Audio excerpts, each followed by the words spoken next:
Welcome to a show all about garages. From comfort to practicality, we're going to show a little love to this sometimes neglected space. Today on PowerHouse, we'll look at the best way to make your garage comfortable for a variety of uses. We'll open up your options on garage door choices. And we'll explore lighting and house-to-garage entry options that provide efficiency and safety. Let's raise the door on all the possibilities with this week's PowerHouse.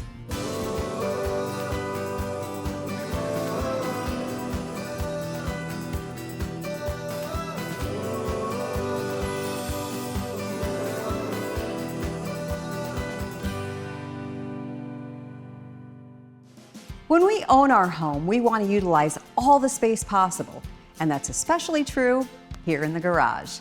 We use our garages for storage and entertainment and man caves and exercise. A garage can transform from something humble to the Garage Mahal.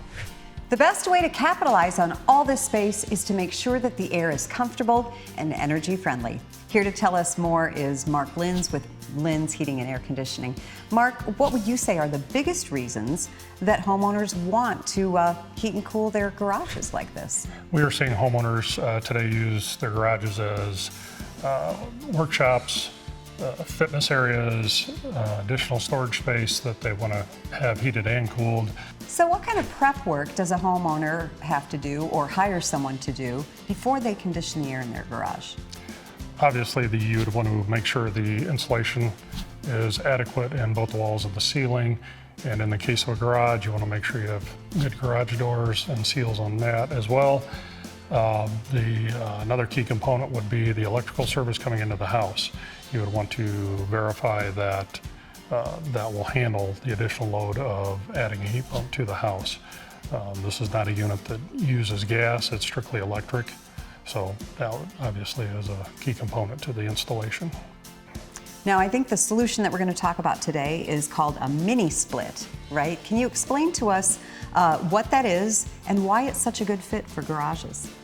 A mini split heat pump is a unit that's going to be able to provide both heating and cooling for the given space that we're in here. The unit will extract heat from air outside, and it moves it to the inside and warms the space. Summertime, it reverses that operation and cools the space. And what are the advantages in a garage space like this to have that kind of unit? They're fairly simple to install. They offer a greater efficiency. We're seeing anywhere from 20 to 40% more than a conventional system, and you don't have to deal with the ductwork. Are there different types available or options that a homeowner can choose from? We have several different options available. Single zone unit can easily do a garage. In this particular installation, we have what's called a high wall unit. They also offer ceiling cassettes, which would conceal the unit in the ceiling above. So you just have a grill that's available. Then we can go as far as a ducted unit, which would conceal the unit altogether, and it would just have a diffuser similar to your conventional system. Okay, it sounds like that you can kind of customize it depending on someone's needs, right? Yes, we have lots of options. So when it comes to the installation, is this a do-it-yourself project, or would you recommend that professionals take care of it? This isn't a do-it-yourselfer project for the most part. There are several pieces of equipment that are required for a proper installation, which those usually aren't widely available to do-it-yourselfers. Okay. So, how about the cost? If you could kind of break it down, what is the unit plus installation for a basic unit? Entry, you're going to be starting in the mid 3,000 range and go up from there. Okay, but it is an investment. We have to remember that with that kind of energy savings. Yes, it is. Thanks for your expertise. We appreciate it. Thank you very much. If you'd like to learn more about mini splits and other forms of heating and cooling for your PowerHouse, go to our website, powerhousetv.com. The first ductless mini split was created in 1959 by Mitsubishi in Japan. It was well suited to the smaller, more closely spaced homes of Japan and Europe, and it became popular quickly.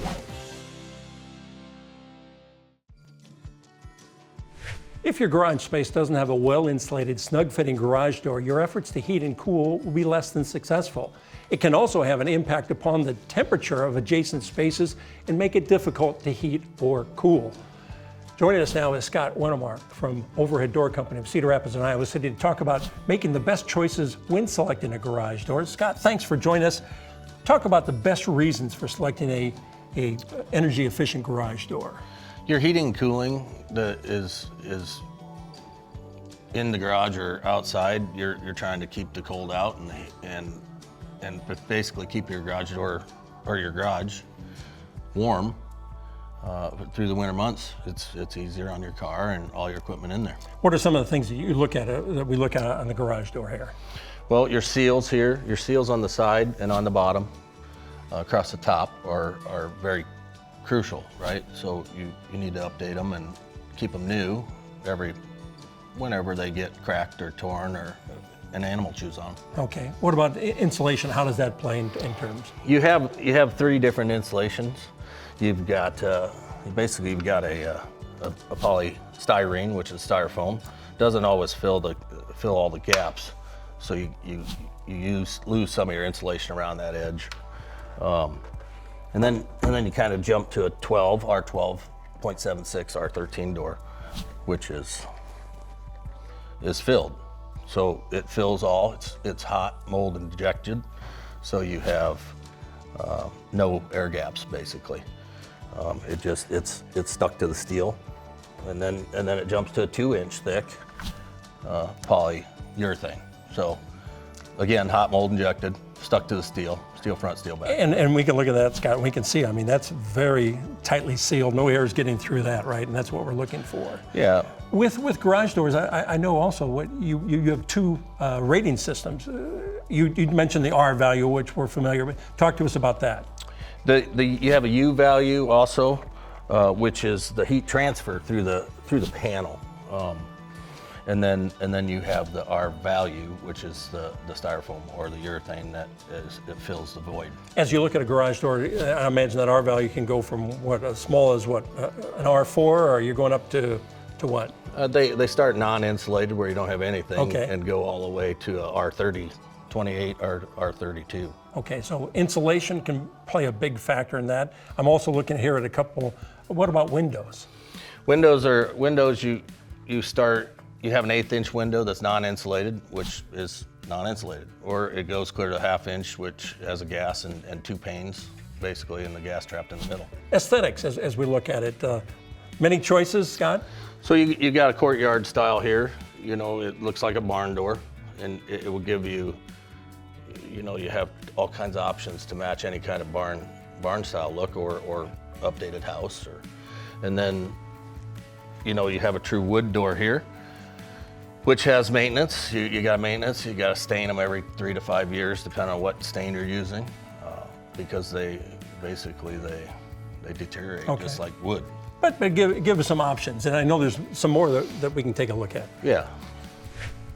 This is a panel look door, and we've got down to different colors. So it's still an R 12.76 door, okay, urethane. All right. Kind of the plank here. Is that a newer look?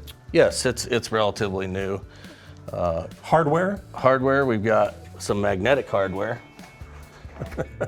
Okay, all right. So a little different. There's little magnets on it. Okay. And it just keeps from having to stick a hole in the door so you don't have moisture. Sure. No intake for moisture to get into the no section. holes. That's an interesting look. Let's go over to the technical and our openers. How are those changing over? So this is just an AC chain drive motor, a little noisier, and the chain drive motor's been around for a long time. Okay. So kind of the traditional that we've come used to it, and it's a bit noisy. Yes, quite a bit noisy. All right, and then you've gone to the DC drive, which is belt drive, quiet. LED light, you can get LED lights on them. Noticeably quieter from the chain. Mm-hmm. And I imagine that there's something in terms of an app for my phone. Yeah, you can have an app that'll operate your door when you're not in the state, or if you're at work and you want to let somebody in that you don't want to give your garage door code out to, you could let them in. A lot of the new ones have cameras, so you can see who's coming and going. So all done off of your app. You can close it and set it up to close at 10:30 at night. The thing closes, so if you forget it, you'll hear it beeping and then it'll close. You know, a lot of options here. I know I could go to a big box store, home improvement store, and get a garage door, but is this a DIY project, or am I better off leaving it to you, to the professionals? I would leave it to us. You know, the springs are dangerous. You've got different things that need to be set right to be able to make it function right. And then, you know, we cover the warranty. You can call us and we can start at the beginning and put the garage door how you want it, colors, sizes, windows. Our viewers on PowerHouse are always interested, Scott, in terms of the expense. I'm thinking about a new garage door, an investment in my garage, my home. Ballpark it a little bit what we're looking at, from a basic to maybe a little more extravagant. Your non-insulated doors are going to be, you know, basically $2,500, and you're going to run up to your insulated doors can be $4,500 and more.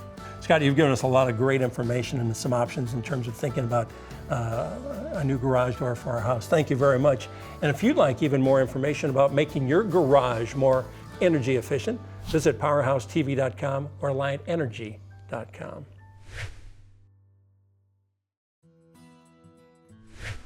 Lighting in any space is more efficient when it's designed for specific tasks and uses in mind. Garage lighting is no exception. Depending upon the primary intended usage of your garage space, task lighting may be preferable to generalized overhead lighting, or vice versa. We're about to get more options on our lighting in a garage from Alex Murray with Ken's Electric. And Alex, thanks for joining us. Let's first talk about how our intended use for our garage space can really determine our choices for our lighting. Yeah, I guess you just need to keep in mind basically what you're going to do in your garage when you're trying to design your lighting. There can be so many different uses for a garage. You can be using it for storing stuff. You can be using it for specific tasks. So you need to make sure that you're lighting those tasks correctly. There is usually, you know, a need for just general lighting, but there's also a specific need too. Let's talk about some of the basics when we think about fixtures in a garage. We just don't want to throw bulbs up, right? Like this fixture, for example, this would be what we call an LED strip light. It's basically, there's no bulbs in here. It's all LED diodes, and this is kind of the middle of the road, I would say, light that we use. Very common, puts out a lot of light. You can adjust your color. Basically, you can kind of tailor it to what you need. It's great to hear LED in terms of our lighting for our garages. Yep, yeah. We've kind of went to all LED fixtures for the most part, unless there's a specific request for something different for some reason. But LEDs are very user friendly. They're very efficient, and they have a really wide temperature range. So basically, versus them old school fluorescent fixtures where you came on and you had to wait 5 minutes for the lights to warm up, these don't do that. Do I need to be concerned about temperatures in regarding to my lighting? Yeah, a little bit. Yes, you need to decide whether you're going to heat and cool the garage. If it's climate controlled, then maybe you can kind of have a little bit wider variety of fixture you can choose from. If it's not climate controlled, you may want to stick to just those LEDs, just because they do go down to that colder temperature. You come in the middle of winter and you flip your garage lights on, you want them to come on every time. All right, what about I want to use my garage, wash cars, vehicles, how does that play? Yeah, this fixture here is actually kind of the same version as this LED strip here. This is an LED strip light, but it's fully encased, so this is just a vapor type fixture here. Basically, you could use a garage stall in your garage for a wash bay. You can get this thing covered in mud. You could just go there with a hose and hose it right off and never have to worry about it. You could have it on and running the whole time. So. What about, I've got my existing lighting in the garage, but I know it's old and dated. What are my options there? Yeah, so that's actually what we have here in this fixture. This would be what we call a high bay fixture. That's kind of getting towards your higher end. This fixture here was originally a fluorescent fixture, and we retrofit it to an LED. We can actually do that for a lot cheaper than what you can actually go out and buy new fixtures for. You may be up in that $400 or $500 range to buy a brand new fixture when you have a perfectly good fluorescent one sitting there. You just want it to be LED. We can come in for a fraction of the cost, do a little bit of rewiring and change the tubes out. and there you still have that same good fixture. Well, Alex, talk to us also about, okay, how do I be more energy efficient and friendly with my energy usage here in terms of timers, monitors, and that? Yeah, and actually I have a couple examples of those here too. You know, I have here's just an in-wall timer. We use these a lot for controlling a lot of outdoor lighting, specifically the timers, because you can have your lights come on, say you want them to come on at night when it gets dark out, and you want them to shut off at 10 o'clock at night, and they're not sitting on all night long. This will do that for you. You can program it for whatever you want. You don't have to worry about making sure you shut that light switch off before you go to bed.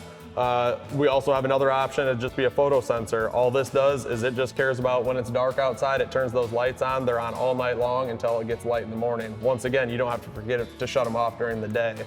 This is basically what this is, we call it a wall pack. This would be something that if you had say a little bit larger garage, you had a big garage door and a big cement patio out in front of it, you may want to light that patio up at night. This will do a great job. It's made for area lighting.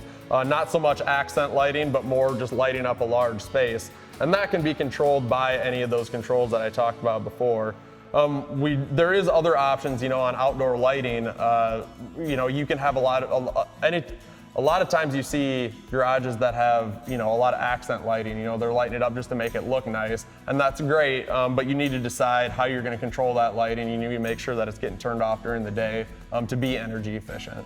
Planning really comes in terms of when you think about my usage in my garage and specific tasks that I want to have, whether I've got a work desk or a bench or something that I'm, you know, where I want to work. Yeah, absolutely, and that's where, you know, that's kind of where you want to call us. We can come in and we can see that, you know, you're building a garage, you're kind of, you know, you have a big undertaking there, and you may not think about the specific things that you're going to be doing.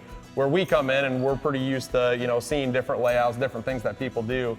You might tell me, hey, all I'm going to do is I'm just going to store cars in here. I don't plan on doing anything. In that case, I'm going to say, you know, go with your general lighting, just something that gets you by so you can see what you're doing there. You may tell me, hey, I'm a mechanic. I'm working in the front of this car all the time. You know, I need a lot of lighting right there. So we may actually put specific fixtures in just to light that area. Or like you said, we have a lot of customers that will have a workbench in a specific area of the garage. We'll put specific task lighting there, or maybe we'll even put in a couple extra outlets so they can plug their own extra lighting in, you know. Alex, kind of ballpark, I imagine we can go from inexpensive to great expense here, but give us a little on in terms of our Yeah, lineup. absolutely. I mean, you can go from anything, we call it a keyless lamp holder. You may have seen, you know, in old basements, you just screw the bulb into it. You can go from something like that with an LED bulb in it that you can pick up for a couple bucks, or you can go all the way up to, like I said, those high bay fixtures, you know, a new one where you might be $400 or $500 range for, you know, a simple high bay. But there again, that all plays into what makes sense for what you're doing. You know, if you got a big farm garage and you're working on machinery all the time and stuff and you need it lit up, you better have the light to do what you've got to do, so. Well, Alex, you've really given us some great insight and some options, and very enlightening for us. Alex, thank you for sharing that with us. And you'd like more energy efficient options for your garage lighting, visit PowerHouseTV.com. John Travolta's garage is large enough to house a Gulfstream jet, a Boeing 707, and has enough parking space for up to 15 of his favorite cars. The final piece in today's garage puzzle is considering the properties and purpose of the door connecting your house to your garage. It's a high traffic passageway used many times a day, so selecting a door for this spot has some special considerations. Joining us is Jason Henderson from Squaw Creek Millwork to give us details and some tips. Jason, thanks for joining us. Thank you. Top of mind, what are things we need to consider when selecting that door connecting to our garage? Well, your house to garage door actually needs to be a fire rated door. It needs to have extra safety for you and your family in case of a fire, give you more time to get out of the house, keeps you even protected from carbon monoxide if your car's running in the garage. Okay, we hear fire rating door. What does that mean? What are we talking about? Fire rating door means the door has a little bit extra in it to help it withstand fire for a longer period of time. Typically a steel door like you see here comes in a 22 to 24 gauge steel. The steel itself is kind of the fire rated part of the door. You can also get a fiberglass door.